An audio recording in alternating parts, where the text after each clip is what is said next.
নমস্কার। আরও একটি নতুন রেসিপির সাথে তানিয়াস রান্নাঘরে আপনাদের স্বাগত জানাই। আজকে আমি একটি খাবার থালির আয়োজন আপনাদের সঙ্গে শেয়ার করতে চলেছি।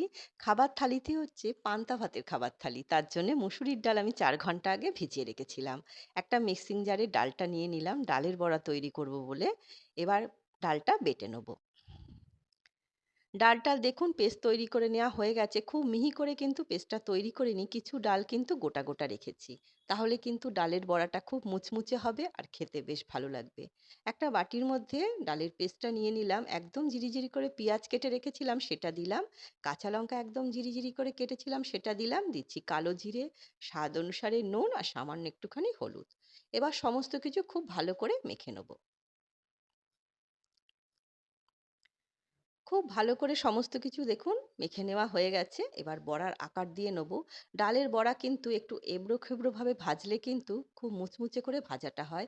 ভেতর পর্যন্ত ভাজাটা হয় আর খেতে বেশ ভালো লাগে। ওদিকে ফ্রাই প্যানে তেল গরম বসিয়ে দিয়েছিলাম। তেল খুব ভালো মতো গরম হয়ে গেছে। বড়াগুলো তেলে দিয়ে দিচ্ছি ভাজার জন্যে।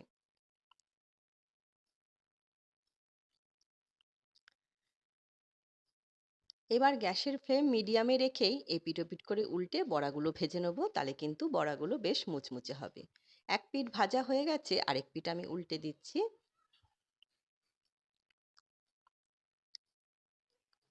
দেখুন বড়াগুলো ভাজা হয়ে গেছে। এবার বড়াগুলো তুলে নিচ্ছি। এই ডালের বড়াগুলো কিন্তু চায়ের সাথে খেতেও বেশ ভালো লাগে। শুধু যে ভাতের সাথে ভালো লাগে তা কিন্তু নয়। পান্তা ভাতের সাথেও ভালো লাগে। পাতলা করে মুসুরির ডাল একটু গন্ধরাজ লেবুর সাথেও কিন্তু ডালের বড়া খেতে বেশ ভালো লাগে। বড়াগুলো ভেজে নেওয়া হয়ে গেছে। ওই তেলের মধ্যেই আমি আলু কেটে রেখেছিলাম। আলুগুলো দিয়ে দিলাম ভাজার জন্যে। আলু ভাজা, আলু সেদ্ধও ভালো লাগে। আমি আগেরবার কিন্তু আলু সেদ্ধ দিয়ে পান্তা ভাত দেখিয়েছিলাম। দিলাম ২ টো কাঁচা লঙ্কা, স্বাদ অনুসারে নুন দিচ্ছি আর দিচ্ছি হলুদ। এবার আলুটা ভেজে নেবো। পান্তা ভাত অনেক কিছুর সাথেই খাওয়া যায়। সব কিছুর সাথে খেতে ভালো লাগে। যদি কিছুই না থাকে কাঁচা সর্ষের তেল, কাঁচা লঙ্কা, একটু শুকনো লঙ্কা আর পেঁয়াজ দিয়েও কিন্তু খেতে বেশ ভালো লাগে।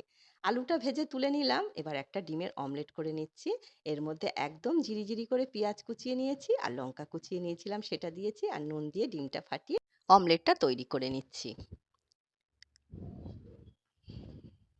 আজকে যেহেতু দুপুরবেলা আমরা পান্তা ভাতটা খাচ্ছি তার জন্য অনেক কিছু করতে হয়েছে। ডিমের অমলেটটা তৈরি করা দেখুন হয়ে গেছে।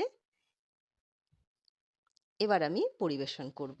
কাল রাতে আমি ভাত তৈরি করে তাতে জল ঢেলে রেখেছিলাম। সেই পান্তা ভাত নিয়ে নিলাম ১ বাটি। ওপর থেকে দিচ্ছি একটু কাঁচা সর্ষের তেল। নিচ্ছি ২ টো কাঁচা লঙ্কা। আজকে আর শুকনো লঙ্কা ভাজিনি। যেদিনকে পান্তা ভাতটা করেছিলাম সেদিনকে কিন্তু বেশ গরম পড়েছিল। আর শুকনো লঙ্কা ভাজলাম না। ২ টুকরো পেঁয়াজ নিলাম। নিচ্ছি ডিমের অমলেট। আর যে ডালের বড়াটা করেছিলাম সেখান থেকে ডালের বড়া নিচ্ছি ২ টো।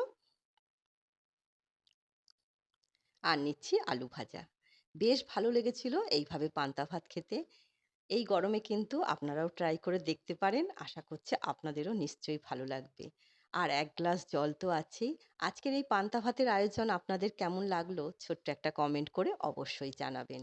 আজ তবে এই পর্যন্তই। দেখা হবে পরের একটি নতুন রেসিপির সাথে। সবাই সুস্থ থাকবেন, ভালো থাকবেন।